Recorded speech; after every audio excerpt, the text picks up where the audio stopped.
Our innovations team here at WakeMed has been working on drone-based medical package delivery solutions for more than 2 years now.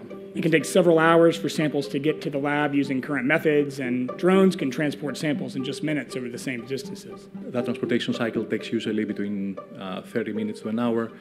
With our system, it's going to take 3 minutes. You're going to see what I consider a very historic moment here in not only the community, but in the United States. Today, once again, we're showing that our state, North Carolina, is not only first in manned aviation, but first in unmanned aviation as well.